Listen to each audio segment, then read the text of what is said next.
Welcome to the Wasteland's darkest confessions. I'm here to tell you stories that the NCR doesn't want in their official reports. This video covers what happened when humanity finally developed a cure for the Forced Evolutionary Virus, the thing that created super mutants. It sounds like a victory. It wasn't. What if I told you that the cure for FEV killed more super mutants than the Masters' War ever did? That places like Jacobstown fell silent not from Brotherhood purges, but from something called humanitarian intervention. That we found a way to eliminate super mutants that looked so much like mercy, most people celebrated it. The science worked perfectly. The mortality rate was exactly what we calculated, and an entire subspecies vanished from the wasteland because we decided extinction was easier than coexistence. This is the testimony of someone who was there, who helped create Panacea, who watched it deploy, who carries the weight of what happened. It's a story about super mutants like Marcus, Lily, and countless others who tried to live peacefully and died anyway. It's a story about how cures can be weapons and how genocide can wear the language of medicine. And if you genuinely enjoy this kind of dark storytelling, consider subscribing and liking the channel, but only if it truly resonates with you. Because these stories matter, these warnings matter, and someone needs to remember what happened when we cured the FEV virus. Someone needs to remember that we succeeded. I used to think I understood science. Clean rooms, peer review, the scientific method keeping us honest. Then I held the vial in my hand and realized I was holding genocide in a bottle. My name does not matter anymore. What matters is that I was there when they made it real.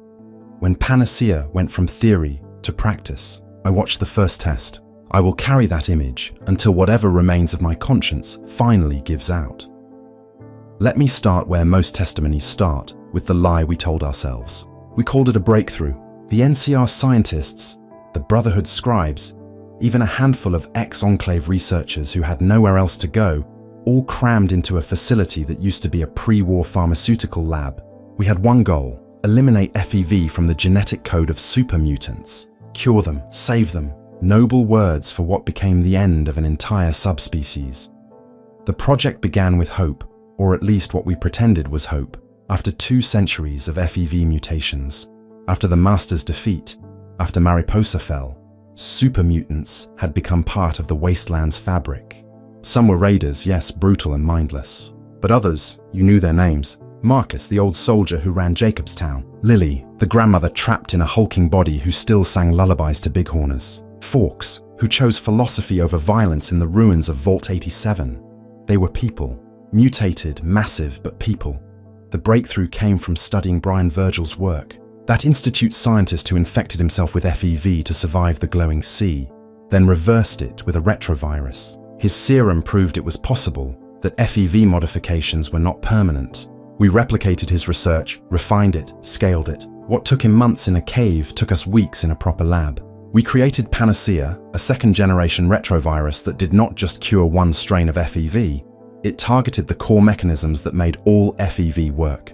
I remember the day we succeeded with the first viable batch. Champagne corks popped. Someone played old-world music through a salvaged speaker. We thought we were heroes. The first subject was a volunteer. His name was Brick, and he was second-generation Mariposa strain, created sometime after the Master fell when the Enclave dug up the old base. Brick was not smart, but he understood enough to know he was different, that humans feared him. When we explained that Panacea could make him human again, he nodded slowly and said, "I remember my mother's face sometimes. I want to remember it better." We administered the serum at dawn. The process was supposed to take 72 hours, just like Virgil's transformation. We strapped Brick to a reinforced medical bed because we did not know if there would be convulsions, pain, rejection. We monitored every vital sign. The first 6 hours showed promise. His skin tone began to shift from olive green towards something closer to human flesh. Muscle mass decreased slightly. We took notes, measured everything, convinced ourselves it was working. Then Brick started screaming. Not the roar of a super mutant in combat, but the high-pitched shriek of a human vocal cord tearing itself apart as it tried to shrink back to normal size. His body was regressing, but not gently. Bones cracked as they compressed. Organs that had spent decades enlarged and overclocked began to fail as FEV's regenerative properties vanished. Brick's liver, mutated to process incredible toxins, shut down when the retrovirus stripped away its enhanced functions. His heart, massive and powerful, began to flutter as it tried to return to human dimensions while still pumping blood through a body that was half mutant, half human. We tried to stabilize him. IV fluids, stimulants, everything in our medical arsenal. Nothing worked. FEV had made him immortal in a sense, constantly regenerating, immune to disease and aging. Panacea took that away, and his body, 200 years old in cellular terms, collapsed under its own weight. Brick died at hour 19. His last words were, "I see her now. I see Mama," before his eyes rolled back and the monitors flatlined. We performed the autopsy in silence. Every organ showed signs of catastrophic failure. His bones were riddled with microfractures. His brain had suffered multiple hemorrhages as neural pathways, enlarged and enhanced by FEV, tried to compress back to human size. Cause of death was listed as multiple organ failure, but the real cause was simpler. We took away the only thing keeping him alive. You would think we would stop then, but we did not. We told ourselves Brick was an outlier, that second-generation mutants were too damaged by radiation exposure before their transformation. We refined the formula, added stabilizers, planned for a slower regression. The second subject was a Nightkin named Davison. You might remember him from Repcon, the one who talked to the Brahmin skull he called Antler. Schizophrenia from Stealth Boy abuse had broken his mind, but underneath the madness, he was first generation, created by the master himself from Vault stock. His genetic code should have been cleaner, purer. He volunteered because Antler told him to. I remember thinking that was a red flag we ignored. Davison lasted 34 hours. The regression was slower, gentler, but it still killed him. His heart stopped first, unable to adjust to the rapid changes. We lost him on the table while trying to restart it. After Davison, the facility changed. The champagne was gone. The music stopped. We moved like ghosts through the corridors, running calculations, adjusting formulas, trying to find the balance that would let a mutant survive the transformation. But every simulation told us the same thing.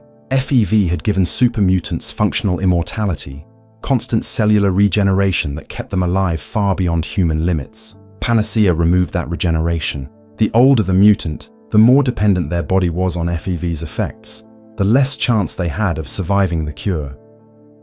Still, we kept working. Orders came from above, from the NCR Senate, from the Brotherhood's high elders, from military commanders who saw super mutants as threats that needed eliminating. They called it humanitarian intervention, a chance to restore super mutants to their true forms. But I read the classified memos. The real motivation was simpler: remove the super mutant threat permanently. Phase 2 of the project was not about curing volunteers. It was about deployment. Panacea was airborne stable. We could load it into artillery shells, detonate them over super mutant settlements, let the retrovirus spread through the air. Anyone infected would begin the transformation whether they wanted it or not. The engineers calculated dispersal patterns. The tacticians identified targets. Jacobstown was high on the list. I need you to understand what that meant. Jacobstown was not a raider camp. It was a refuge, a place where first-generation mutants like Marcus had built something resembling peace. They farmed, traded with nearby settlements, kept to themselves in the mountains. They were the success story, proof that super mutants could coexist with humans. Panacea would kill them all. Marcus was over 200 years old. His body was pure FEV, every cell rebuilt by the virus decades ago. The retrovirus would strip away his regeneration, and his ancient biology would shut down within days. The same would happen to Lily, to every Nightkin suffering from Stealth Boy dementia, to the old mutants who had fought for the Master and then chosen peace when the Unity fell. The younger mutants, second and third generation, might survive the transformation, but most were already mentally damaged from radiation exposure or incomplete FEV strains.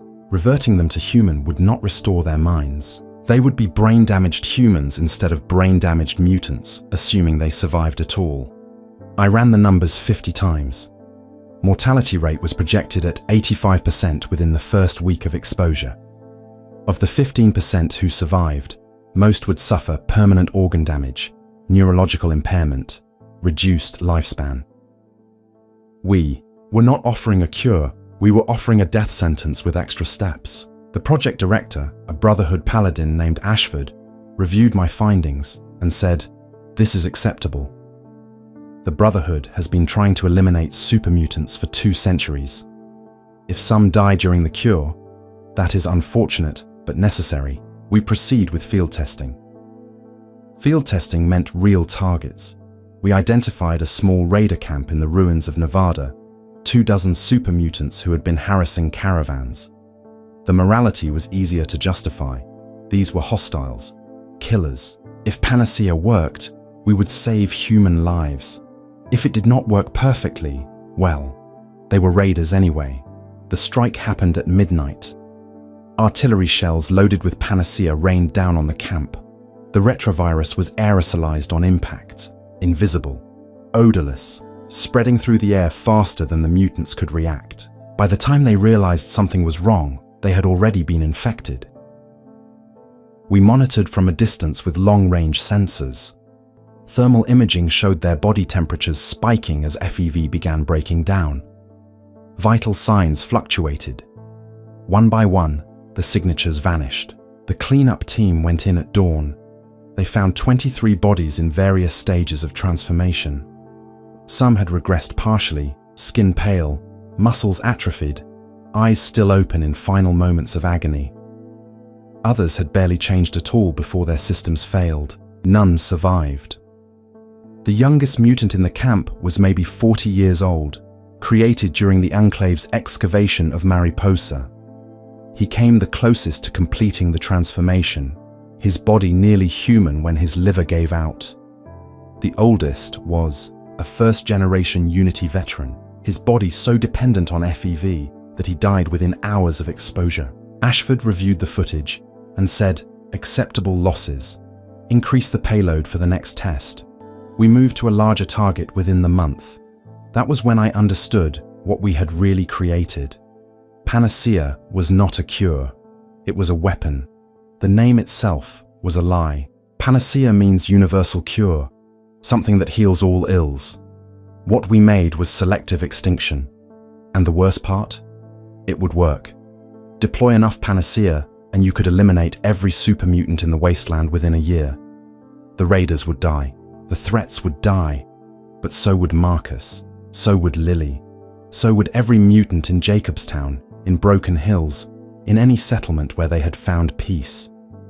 The NCR saw this as a final solution to the super mutant problem.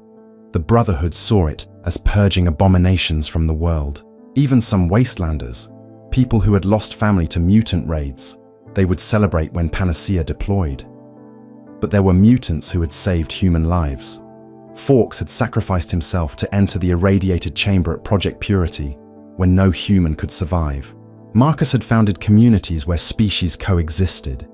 Even some raiders had histories, former Unity soldiers who had been lied to by the Master, then abandoned in a world that hated them. The cure would kill them all. I stole the research 3 weeks before the next scheduled deployment. Every file, every formula, every tactical plan. I encrypted it, hid it, and then I did something I thought I would never do. I warned them. Getting to Jacobstown was the hardest journey I have ever made.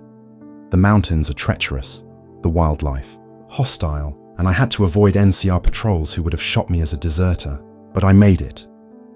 I walked past the guards at the gate and asked to speak with Marcus. He listened to everything I said. He did not interrupt, did not show anger or fear, just listened with those ancient eyes that had seen the rise and fall of the Master's unity. When I finished, when I laid out what Panacea would do to him and his people, he was quiet for a long time. Then he said, "So they finally found a way to kill us that looks like kindness. I always wondered when that would happen." I told him there might be survivors, that the younger mutants had a chance. Marcus shook his head slowly. "You're lying to yourself, or maybe lying to me to make yourself feel better. Either way, we both know what Panacea really is." He asked me if there was time to evacuate, to move deeper into the mountains, beyond the range of whatever deployment they were planning.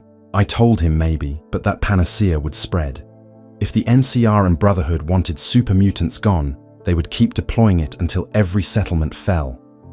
Marcus looked out over Jacobstown, at the bighorn pens, at the mutants tending crops, at Lily singing to herself near the lodge. He said, "Then I suppose we wait and hope your conscience costs them enough time that some of us can run. But running only delays it, does not it? You said yourself, there is no cure."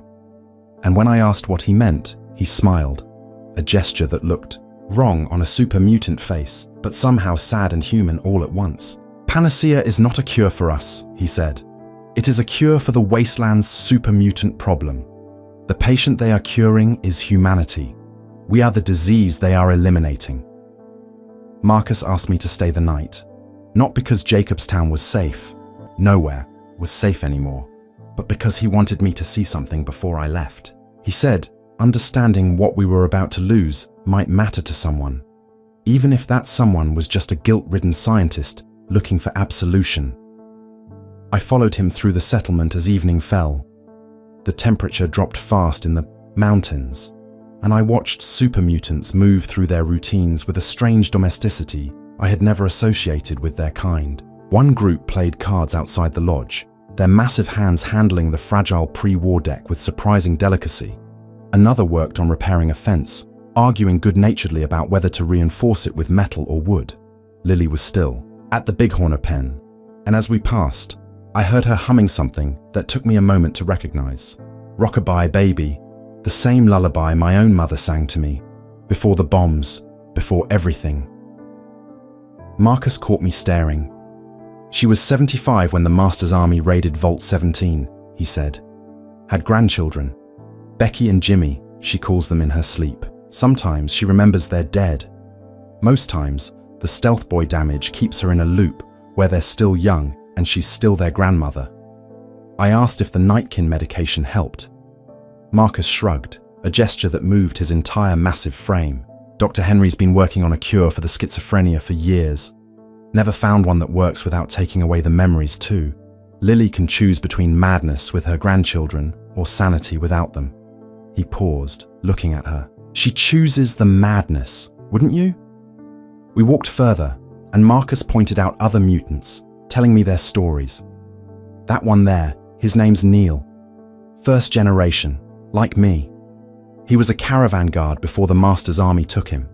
Spent 40 years trying to hunt down other Unity survivors for revenge before he realized revenge was pointless. Now he helps traders get through the mountain passes safely." He gestured to another.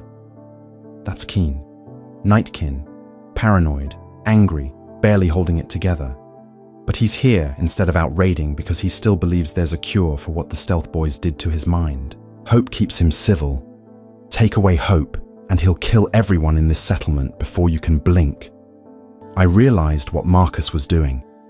He was making me see them as individuals, not as data points in a mortality projection.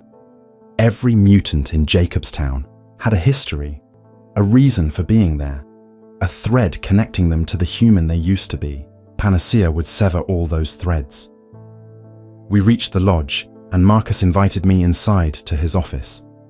The room was surprisingly organized for a super mutant space, shelves lined with pre-war books, maps of the Wasteland marked with safe routes and dangerous zones, even a chess set on a small table. Marcus poured himself a drink from a bottle of whiskey.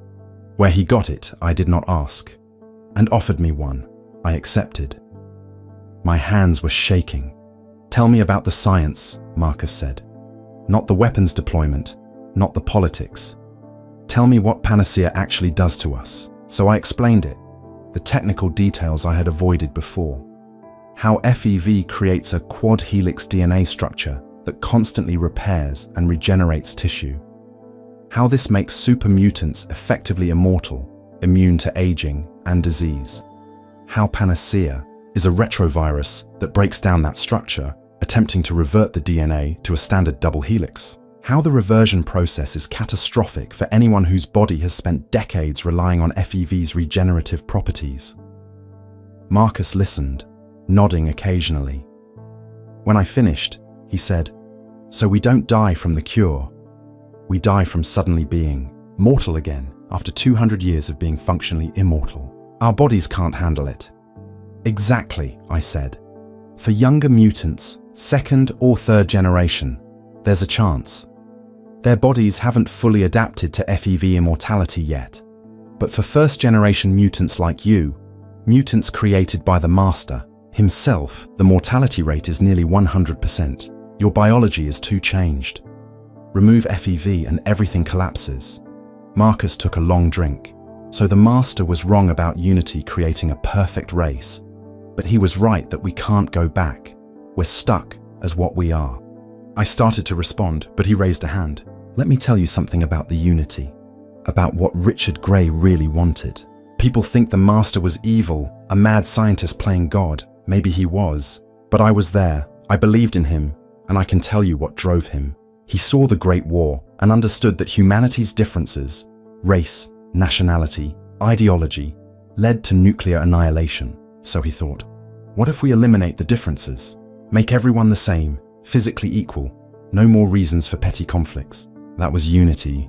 One race, one people, no more war. He paused. The problem was we couldn't reproduce. Scribe Vree proved it. The Vault Dweller used it to break the Master. And when Gray understood his perfect race was sterile, he killed himself. The Unity collapsed because its foundation was flawed. We were an evolutionary dead end, biologically speaking. Marcus looked at me directly. So here's the question that's haunted me for 2 centuries. If we can't reproduce naturally, and now you've created something that kills us if we try to become human again, what are we? A mistake that should be erased? I did not have an answer. Marcus did not seem to expect one. He continued. After the Master died, after the Vault Dweller destroyed Mariposa, the Unity scattered. Some mutants couldn't handle the truth and went feral, became the raiders you see attacking settlements. Others tried to integrate, to find a place in the world alongside humans. I founded Broken Hills with a Brotherhood paladin named Jacob. We proved it could work, mutants and humans living together. Then Broken Hills fell apart for complicated reasons, and I came here, to Jacobstown, to try again. He gestured around the office. This is what super mutants can be when we choose peace, and Panacea will erase it. I told him I was sorry, knowing how inadequate the words were. Marcus laughed, a deep rumbling sound. Don't apologize to me. You're the one who has to live with what comes next. I'm just a 200-year-old mutant waiting to die. I've made my peace with mortality. Have you made peace with genocide? The word hit me like a physical blow. Genocide. That's what this was, wasn't it? Systematic elimination of an entire group. It did not matter that we called it a cure or humanitarian intervention. The end result was the same. Super mutants would cease to exist. But they're dangerous, I said, hating how weak it sounded even as I said it. The raiders, the behemoths, the ones attacking settlements. Marcus nodded. Some of us are dangerous. So are some humans. Should we exterminate all humans because some are raiders? He leaned forward. The truth is, Panacea isn't about saving super mutants or protecting humans. It's about fear. Humans are afraid of us because we're stronger, because we're different, because we're a reminder that FEV exists and could be used again. Eliminating us eliminates that fear. It's emotionally satisfying, tactically efficient, and morally monstrous. We talked through the night.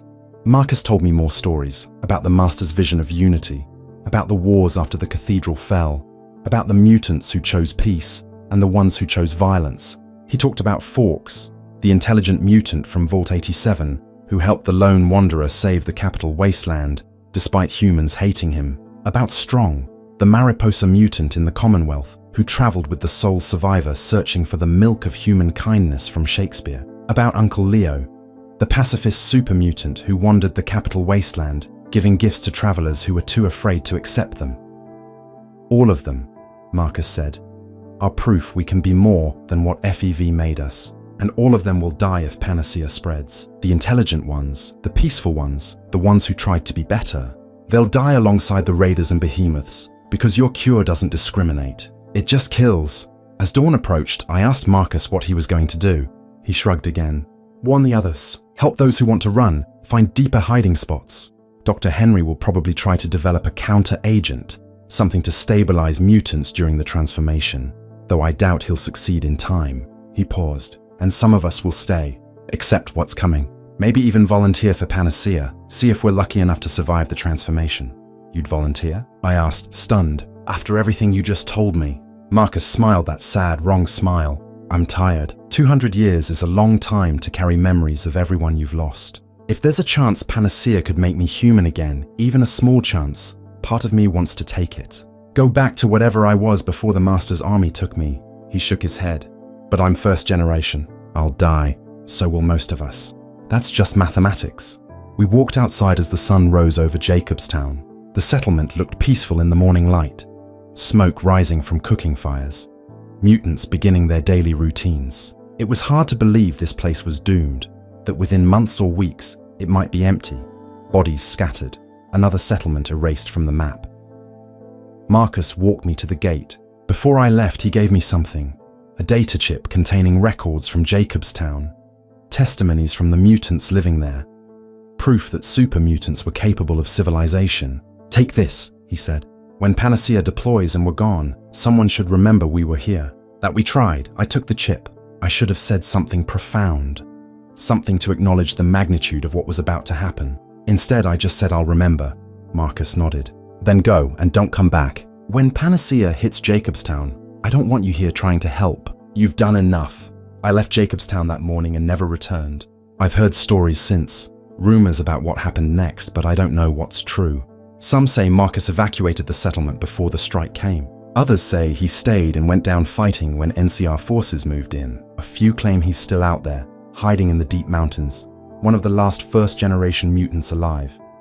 I don't know. I don't want to know. Because if I found out Marcus died from Panacea, died from the thing I helped create, I'm not sure I could continue carrying this guilt. The project moved forward after I deserted. Ashford put out a warrant for my arrest, but by then I was deep in Legion territory where NCR authority meant nothing. I heard through Wasteland radio that Panacea entered limited deployment, targeting raider camps and hostile mutant strongholds. The official report celebrated it as a success. Minimal human casualties, significant reduction in super mutant threats. They never mentioned the mortality rate, never talked about how many mutants survived the cure, never acknowledged that reducing super mutant threats and exterminating super mutants were the same thing. I've been moving ever since, settlement to settlement, never staying long. Sometimes I hear people talking about super mutants in the past tense, like they're already extinct. Other times I hear rumors of isolated mutants still hiding in the wasteland, avoiding human contact, terrified of the cure that might find them. And I wonder, in my worst moments, if we did the right thing, if eliminating super mutants made the wasteland safer, better, worth the cost. But then I remember Lily singing to bighorners, Marcus playing chess, Neil guiding caravans, Forks choosing sacrifice over safety. I remember that super mutants were people, twisted and changed, but still people. And we erased them with bureaucratic efficiency and scientific precision. I carry Marcus's data chip with me always. Sometimes I watch the recorded testimonies, mutants talking about their lives, their hopes, their fears. It's unbearable, but I force myself to watch. Someone needs to bear witness. Someone needs to remember that super mutants existed, that some of them chose peace, that we destroyed them anyway because it was easier than coexistence. Panacea was supposed to be a cure, but you cannot cure someone by killing them. You cannot save a species by making them extinct, and you cannot call something humanitarian when the primary result is mass death. We created Panacea, and it worked exactly as designed. That's the horror of it. We succeeded. The super mutant problem is solving itself, one deployment at a time, one settlement falling silent, one giant going still, one more chapter of wasteland history closing forever.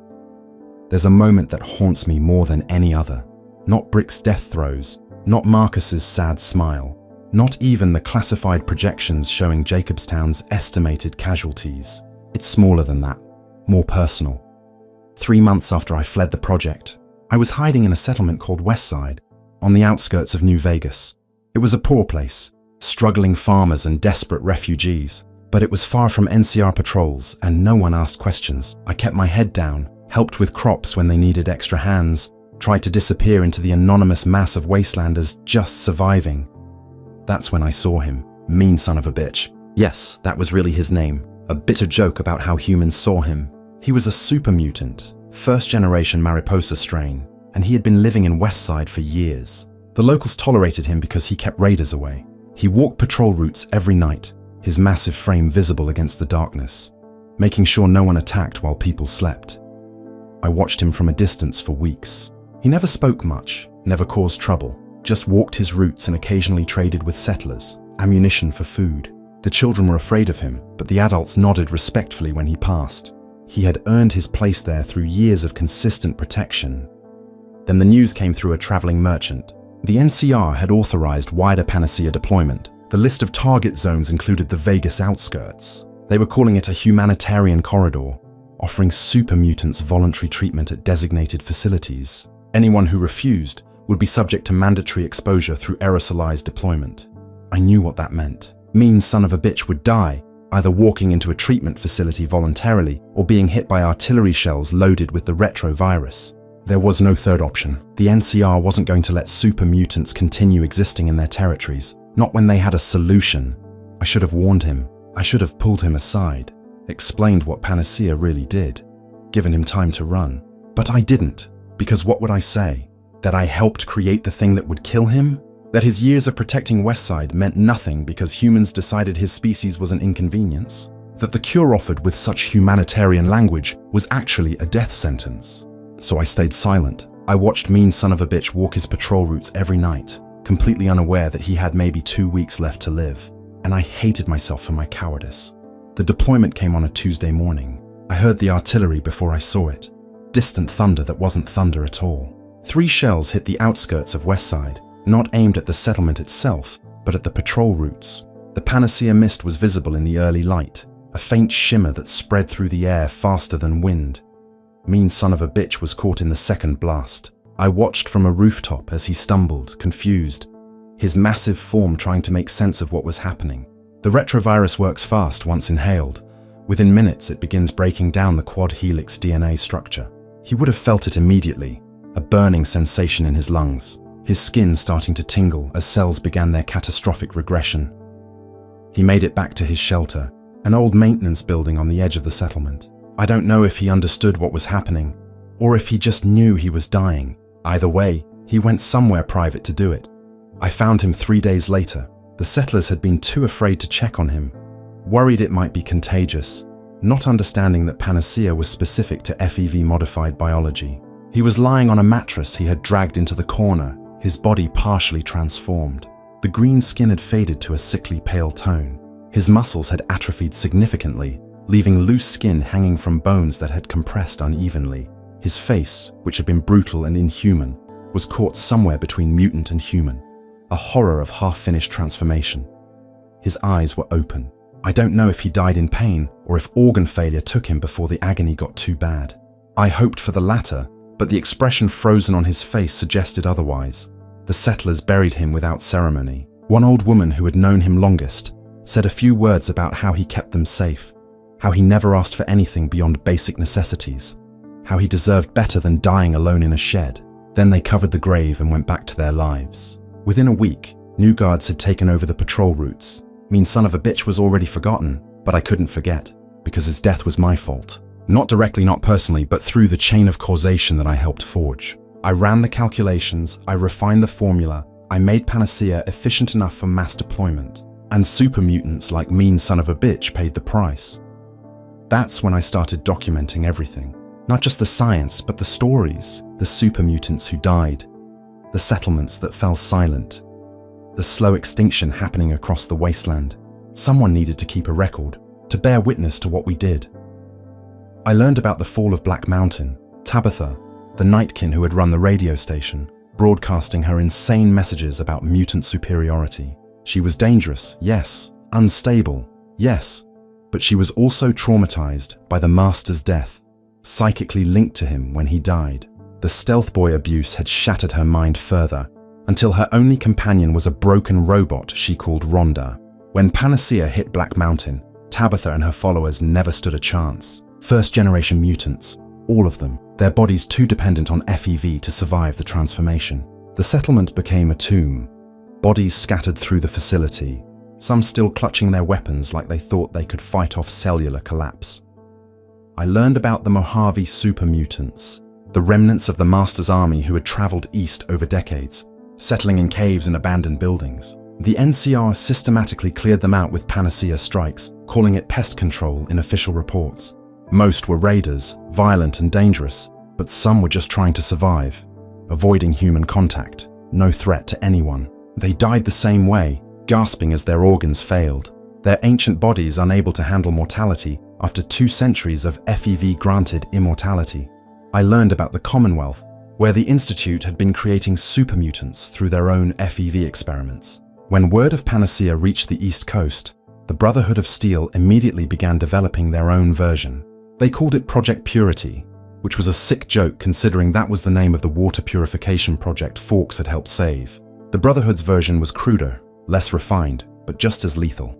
They deployed it across the Commonwealth, targeting every super mutant stronghold they could find. Strong, the philosophical mutant who had traveled with the sole survivor, searching for the milk of human kindness, was reportedly killed in the initial deployment. He died still not understanding the metaphor, still believing kindness was something tangible he could find and share. I learned about Brian Virgil, the Institute scientist whose work had made all of this possible. When he heard about Panacea, heard that his cure had been weaponized, he tried to send warnings through every communication channel he could access. The Brotherhood ignored him. The Institute had already been destroyed. The NCR didn't care about one scientist's moral objections. Virgil died shortly after, not from Panacea, but from suicide. He left a note that read, "I created the cure to save myself, and you turned it into genocide. I can't live with that. I won't." At least he had the courage to face what he had done. I've been too cowardly for that. And I learned about Jacobstown, the settlement I had warned, the place Marcus had tried to save. The reports are conflicting, contradictory, but the general outline is clear. Some mutants evacuated deeper into the mountains before the strike came. Others stayed, either unable to travel or unwilling to abandon their home. The NCR hit Jacobstown with a concentrated Panacea deployment, 3 times the normal payload to ensure complete coverage. Marcus was confirmed dead. First-generation mutant, over 200 years old. His body was found in the Jacobstown Lodge, slumped in his office chair. The NCR recovery team reported that he appeared peaceful, like he had accepted what was coming. I wonder if he was playing chess when it happened, moving pieces on that board I had seen, contemplating strategy even as his cells broke down. Lily's body was never found. Some reports claim she wandered off into the mountains during the final hours, her dementia making her forget what was happening, singing lullabies to imaginary grandchildren as she died alone in the snow. Other reports say she survived, that Nightkin biology handled Panacea differently, that she's still out there somewhere, half transformed, trapped between mutant and human, her mind even more broken than before. I don't know which version is worse, death or a half-life of suffering. Dr. Henry, the Enclave scientist who had been trying to cure Nightkin's schizophrenia, he survived. He wasn't a mutant, just a human researcher. The NCR arrested him for aiding super mutants, held him for a few months, then released him when public attention moved to other matters. I tried to contact him once to ask about Jacobstown's final days, but he wouldn't speak to me. His message was brief. "You helped kill them. I tried to save them. We have nothing to discuss." He was right. We had nothing to discuss. If this story has kept you listening this far, and you want more of these dark confessions from the Wasteland, hit that subscribe button. It tells me someone out there is still paying attention to warnings like these, because that's what this is, a warning. Not about FEV or super mutants, but about what happens when we decide a problem is easier to eliminate than to solve. The official narrative about Panacea is one of triumph. The NCR publishes reports about reduced super mutant attacks, safer trade routes, settlements that no longer live in fear. The Brotherhood celebrates the purging of FEV abominations, calling it a restoration of humanity's rightful place in the Wasteland. Even common Wastelanders, people who lost family to super mutant raids, they're grateful. They throw parades in some settlements, celebrating the elimination of the mutant threat. And technically, they're right. Super mutant attacks have decreased dramatically. Not because mutants chose peace, but because there are barely any mutants left. The ones who survive hide, avoiding all human contact, terrified that any exposure might mean Panacea exposure. They've become ghosts, myths, creatures that might exist in distant caves but never venture near civilization. The Wasteland is objectively safer for humans. That's what the statistics show. That's what the reports emphasize. That's what people celebrate. And I can't argue with the numbers. Fewer humans die to super mutant violence now. Fewer settlements get raided. Fewer caravans disappear. If you measure success by human casualties prevented, Panacea is a resounding victory. But I remember Marcus playing chess. I remember Lily singing lullabies. I remember mean son of a bitch walking patrol routes to keep children safe. I remember that super mutants were people, that some of them chose peace, that they deserved a chance at life. And I know what we did. We committed genocide and called it a cure. We exterminated a species and called it humanitarian. We erased an entire group of people because they were different, because they were dangerous, because they scared us, and we wrapped it in the language of medicine and mercy. There's no going back from that. FEV still exists in vaults and laboratories across the Wasteland, but no one's making new super mutants. The knowledge of how to create them is too dangerous, too associated with the Master's failed unity and the Institute's unethical experiments. And even if someone wanted to recreate them, why would they? We've proven that super mutants can be eliminated whenever we choose. We've proven that cures can be weapons. We've proven that extinction is easier than coexistence. I carry the data chip Marcus gave me everywhere. Sometimes I think about releasing it, uploading it to every terminal in the Wasteland, forcing people to see the testimonies of the mutants we killed. But what would that accomplish? Would it change anything? Would it bring them back? No, the dead stay dead, the extinct stay extinct, and the guilty stay guilty. What do you think really happened here? Drop your thoughts in the comments. I'd like to know if I'm the only one who feels this way, because most days I feel alone in my guilt. The world moved on from the super mutant question. It's solved now, finished, history. People are already forgetting that super mutants were ever more than monsters. In another generation, there'll be legends, scary stories parents tell children. No one will remember Marcus or Lily or Forks. No one will remember that some of them tried to be better than what they were made to be. No one except me. And I'm not going to live forever. So I'm leaving this testimony, this confession, this warning. I'm leaving it for whoever finds it, whoever listens, whoever might care that once there were super mutants in the Wasteland, and we chose to make them extinct. The last super mutant I ever saw was in a place I won't name, at a time I can't specify. Security, you understand. There are still people looking for me, still warrants active in NCR territory, still Brotherhood patrols that would execute me on sight for desertion and treason. But this moment, this final encounter, it deserves to be recorded, even if I have to obscure the details. It was a settlement on the edge of civilized territory, one of those places where the Wasteland's rules still apply, and NCR authority is more theoretical than actual. I had been working there for months under a false name, repairing water purifiers and doing basic maintenance work. Simple labor, honest pay, no questions asked. Exactly what I needed. The super mutant came at night. He didn't attack, didn't raid, just walked up to the settlement's gate and stood there waiting. The guards were about to open fire when he raised his hands and spoke. His voice was rough, damaged, but intelligible. I need to speak to the scientist, the one who made the cure. I know he's here. They came for me immediately. I tried to deny it, but the mutant had described me, new details about the project that only someone from inside would know. The settlement's leader, a pragmatic woman named Chen, looked at me with new understanding and new contempt. She said, "Talk to him, find out what he wants. Then you both leave my settlement and never come back." So I went to the gate. The mutant was massive. First generation Mariposa strain. His skin the deep olive green that marked the Master's original creations. But he was old, older than Marcus had been, and I could see the signs of decay that even FEV couldn't prevent. Scars that hadn't healed properly, a slight tremor in his left hand, eyes that held the weight of centuries. He had been fighting mortality long before Panacea existed. His name was Lou, not the lieutenant, the Master's second-in-command who died at Mariposa, but another Lou, a common soldier in the Unity who survived the cathedral's fall and spent 200 years wandering the Wasteland. He told me he had been looking for me for 8 months, following rumors and whispers, tracking down the scientist who created the weapon that killed his people. I expected anger. I expected violence. I deserved both. But Lou just looked at me with those ancient eyes and said, "I want you to use it on me." I didn't understand at first, he explained. He was dying anyway, slowly. His regeneration failing after too many years and too many injuries. The tremor in his hand was spreading, neurological damage that FEV couldn't repair. His memory was failing, names and faces slipping away, entire decades of his life becoming fog. He was becoming what all super mutants feared, a behemoth, the mindless giant that results when a mutant lives too long and loses everything that made them a person. I would rather die human, Lou said, even if it's just for a few minutes, even if the transformation kills me. I want to die as what I was, not as what the Master made me.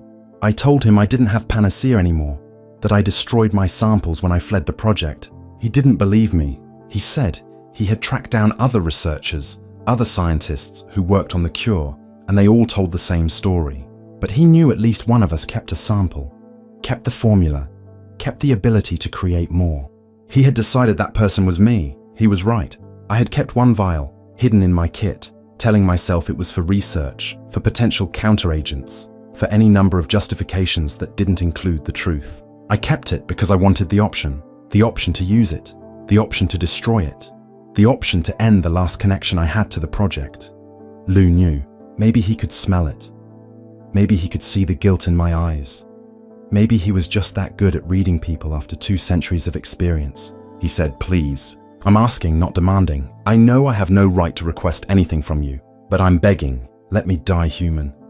We went into the Wasteland together, far enough from the settlement that no one would be affected if things went wrong. I set up a basic monitoring station, more out of habit than necessity. Lou sat on a rock and waited while I prepared the injection. My hands were shaking worse than his. Before I administered the dose, I asked him about the Unity, about the Master, about what it was like to believe in something so completely and then watch it collapse. Lou was quiet for a long time, staring at the stars that were just becoming visible in the evening sky. "The Master promised us peace," Lou said finally. "Not the peace of victory, but the peace of unity. No more tribes, no more nations, no more reasons to fight. We would all be the same, physically equal, intellectually enhanced, immune to the petty jealousies and hatreds that destroyed the old world." He paused. It was beautiful, that vision. Worth dying for, worth killing for, worth transforming for. "And when you learned super mutants were sterile," I asked, "that the Unity couldn't reproduce, couldn't continue?"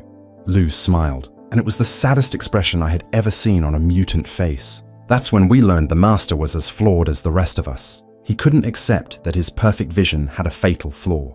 So he destroyed himself and the Unity scattered, and we've been paying for his mistake ever since." He looked at me directly. "But at least the Master's mistake came from trying to save humanity. Your mistake came from trying to destroy us. Which one is worse?" I had no answer. I still don't. I gave Lou the injection. The transformation began within minutes, just like it had with Brick, just like it had with every test subject. His skin began to pale, his muscles started to atrophy, his breathing became labored as his respiratory system tried to adjust to the rapid changes. But Lou had been right about his condition. He was already dying. Panacea just accelerated it. We talked during those final hours. Lou told me about the early days of the Unity, about watching the Master transform from Richard Grey into something beyond human. He told me about the first raids on caravans, the first vault they conquered, the hope that kept Unity soldiers fighting even when victory seemed impossible. He told me about the day the cathedral fell, about the psychic scream that echoed through every mutant who had been linked to the Master, the moment they knew their leader was dead. He told me about the decades after, wandering the Wasteland, trying to find purpose in a world that no longer wanted him. He had tried integration, tried living alongside humans, but it never worked. They were always afraid, always suspicious, always waiting for him to become the monster they expected. So he lived alone, in caves and ruins, avoiding civilization, surviving but not living. When Panacea started spreading, Lou said, "I thought about fighting, gathering the few mutants left, launching a final war against humanity, going out like Unity soldiers, not victims of medicine." He coughed, a wet sound that suggested internal bleeding. But what would that accomplish? We'd die either way. At least if we die from the cure, maybe history will remember us as victims instead of monsters. "History won't remember you at all," I said. "I'm sorry, but it won't. The story of Panacea is already being written, and it's a story of triumph, not tragedy. Super mutants will be footnotes, threats that were eliminated, problems that were solved." Lou nodded slowly. "Then make sure someone remembers. That's why I came to you. Not just for the cure, but to make sure at least one person knows what we were. Not the Master's soldiers, not the Unity, but what came after. The mutants who tried to live peacefully, who tried to coexist, who died anyway because humans decided we were too dangerous to allow. I promised him I would. It's why I'm recording this now, why I'm leaving this testimony. Because Lou was right. Someone needs to remember. He died 6 hours after the injection. His body had regressed significantly. Muscles atrophied, skin pale, features almost human. His final words were, "I remember now. My name before, it wasn't Lou. It was Luis. Luis Castellano. I had a sister, Maria. I wonder if she survived the war." And then his eyes closed and he was gone. I buried him there in the Wasteland, marking the grave with a simple stone. No name, no date, nothing to indicate who was buried there. Just a rock in the dirt, one more forgotten piece of Wasteland history. That was 3 years ago. Since then, I haven't seen another super mutant.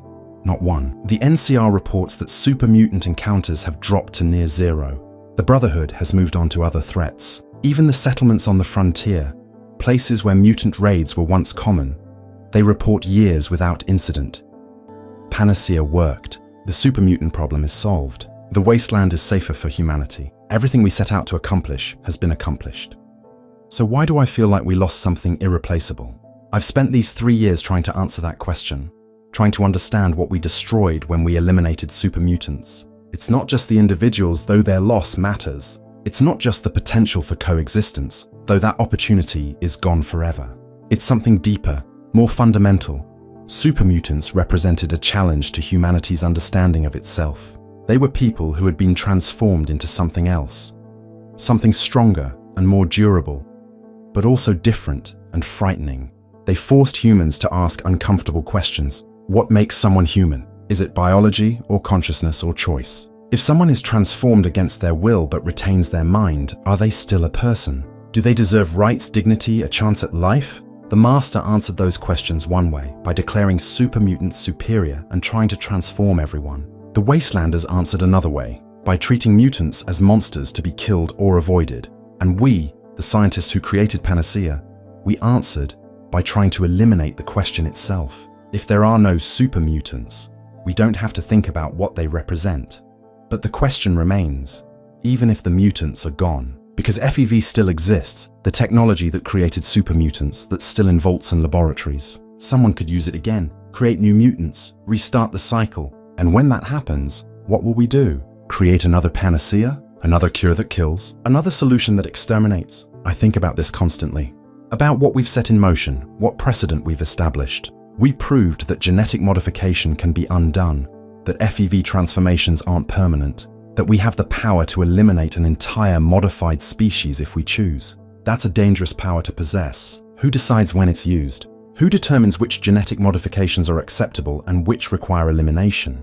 Who draws the line between cure and weapon? If you've ever wondered what choice you would make in a situation like this, tell me in the comments. I'll be reading them, because I made my choice, and I have to live with it. I chose to develop Panacea, to refine it, to make it effective. Then I chose to flee when I understood what I had created. Then I chose to document what happened, to bear witness, to leave this testimony. Were those the right choices? I don't know. I saved my conscience, but not the mutants. I preserved their stories, but not their lives. I remember what happened, but I couldn't prevent it. Sometimes I think about what Marcus said, about how Panacea was a cure for humanity's super mutant problem, not a cure for super mutants themselves. We were the patients, and they were the disease we eliminated. That framing haunts me because it's true. Every decision, every deployment, every celebration of Panacea's success, it was always about making humans feel safer, not about actually helping mutants. The few testimonies I've gathered from survivors, mutants who somehow avoided Panacea exposure, they all say the same thing. They're living in hiding now, in deep caves or remote wilderness, avoiding all human contact. They know that if they're discovered, if anyone reports their location, the cure will come for them. So they hide and wait and slowly die of isolation and despair. That's what we created. Not a cure, but a hunting license. Not salvation, but extinction. Not peace, but the peace of absence, the quiet of the grave. I've considered destroying this testimony 100 times, burning the recordings, erasing the files, wiping Marcus's data chip clean, and throwing it into the deepest hole I can find. Because what's the point? The super mutants are gone. Telling their story won't bring them back. It won't undo the damage, won't restore the lost communities, won't resurrect Marcus or Lily or Lou or any of the others. But then I remember what Lou asked. Make sure someone remembers, not just what we were before, but what we tried to be after. Make sure someone knows. So I'm leaving this testimony for you, whoever you are, Whenever you find this, maybe you're a Wastelander who stumbled across these recordings in some abandoned facility. Maybe you're a historian piecing together what happened during the Panacea deployments. Maybe you're a scientist working on the next breakthrough that might have unintended consequences. Whoever you are, know this. Super mutants existed. They were created by the Forced Evolutionary Virus, transformed from humans into something stronger and more durable but sterile and often less intelligent. The Master tried to unite them into a perfect society and failed because they couldn't reproduce. After the Master fell, some mutants became raiders, but others tried to live peacefully, to coexist with humans, to prove they were more than the monsters people feared. We created Panacea to cure them, to transform them back to human, but the cure killed them instead. First-generation mutants, second-generation mutants, most couldn't survive the transformation. Their bodies were too dependent on FEV's regenerative properties. Remove that and they died, quickly and painfully. We deployed Panacea anyway. We called it humanitarian intervention, offered voluntary treatment, then made it mandatory when most mutants refused. We aerosolized it, loaded it into artillery shells, spread it across every super mutant settlement we could find. And they died. Not in glorious battles, not fighting to the last, but gasping in caves and shelters as their cells broke down and their organs failed. The Wasteland is safer now. Human casualties from super mutant attacks have dropped to nearly zero. Trade routes are more secure, settlements sleep easier at night. By every measurable metric, Panacea was a success. But we committed genocide. We exterminated an entire subspecies. We erased them from the Wasteland and called it progress. I carry that weight every day. The knowledge that I helped create the thing that destroyed them, that my expertise and calculations made Panacea possible. I tell myself I tried to stop it, that I warned Marcus, that I deserted rather than continue the work. But the truth is simpler and harsher. I helped kill them, all of them.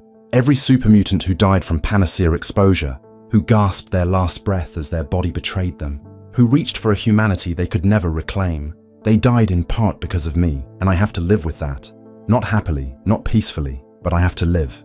Because someone needs to remember. Someone needs to bear witness. Someone needs to tell the story of the super mutants and what we did to them. This is that story.